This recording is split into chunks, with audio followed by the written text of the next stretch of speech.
एकाम्र सांस्कृतिक प्रकाशनी माध्यम प्रति वर्ष भली चलित वर्ष मध्य महाशिवरात्रि भजन समारोह और महादीप दर्शन कार्यक्रम होची। ये 37 वर्ष पदार्पण करछि। ये 37 वर्ष धरी भक्त मानकर ध्यान आकर्षण करिछि। महाप्रभु लिंगराजंकर चारि प्रहरर ये यात्रा ये सकाळू आरंभ होई ता परदिन सकाळ पर्यंत ये चारि प्रहर जाक विभिन्न सेवा पूजार थाए। लक्ष लक्ष भक्त विभिन्न जगारू आसी महाप्रभु लिंगराजंक पाखरे दीप जाली उजागर रुहंती। सेमानंक मनोरंजन पे सेमानंक ध्यान आकर्षण करिया पई तांकू महाप्रभु लिंगराजंकर ध्यान रे मग्न रहिया पई ये भजन कार्यक्रम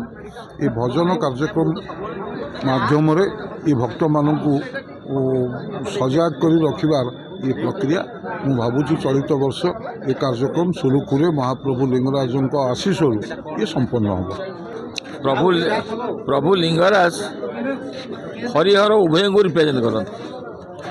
हरिहर तांको पाखरे तुलसी पत्र भी लगे, बेलपत्र भी लगे। तांको पाखरे विष्णुकर पताका लगे और शिव पताका लगे।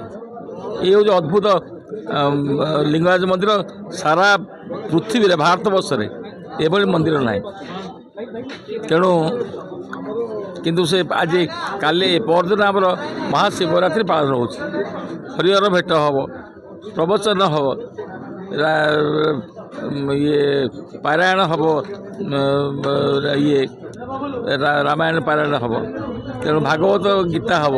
तेणु गोटे सबु धर्मर सबु विशेषत्व गीता भागवत रामायण महाभारत सबुर समन्वय ये घटुची कौटी लिंगराज पाखे।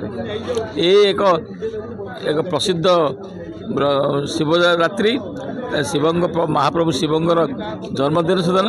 तेणु ताको समस्ते अहोरात्रि ताको पूजा करती, उपवास करती, उपवास रहती।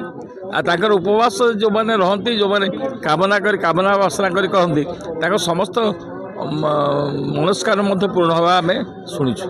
तेणु बहु संख्यार आपण मैंने जोगदेवे तांकर महादीप दर्शन कराटा हूँ सौभाग्यर कथा। जागर यात्रा प्रत्येक वर्ष भली आध्यात्मिक सह सांस्कृतिक कार्यक्रम एकाम्र सांस्कृतिक प्रकाशनी कर 37 वर्ष है। ए वर्ष मध्य उच्चकोटीर कराई चेष्टा करा जायछि एवं सेही अनुसार व्यवस्था भी रखा जायछि।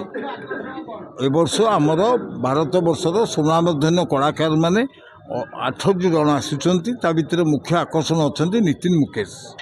यही कार्यक्रम हाथ को निया जायछि। यही कार्यक्रम राति 4टार पहर खोला ठारू आरंभ हम शंखध्वनि ठारू शेष हम आंतर्जातिक भजन समारोह कार्यक्रम। यही कार्यक्रम शंखध्वनि वेदपाठ भगवत गीता पाठ शिव चेतना शिव सरस्वर नाम रामचरित मानस पारायण एवं मिड डे भी गोटे अनुष्ठित करा जाए भजन समारोह ता भी अनुष्ठित हम। प्रवचन कार्यक्रम जातीय स्तर प्रतिष्ठित थिबा लोक मैंने आसुचंती से प्रवचन देवे प्रभु को से गुड़े से कार्यक्रम पर जातीय स्तर भजन समारोह कार्यक्रम एवं ये कार्यक्रम रे प्रत्येक वर्ष विभिन्न माने आपण विश्वास करेंगे आम ओडिशा बाहर भी लोक आसुचंती भजन समारोह कार्यक्रम में सामिल होगापी। प्रत्येक वर्ष आसुचंती ए वर्ष मध्य आसवे एवं याकू आउरी उच्चकोटीर करिया को हेले आपण मानकर बिना सहयोग असंभव।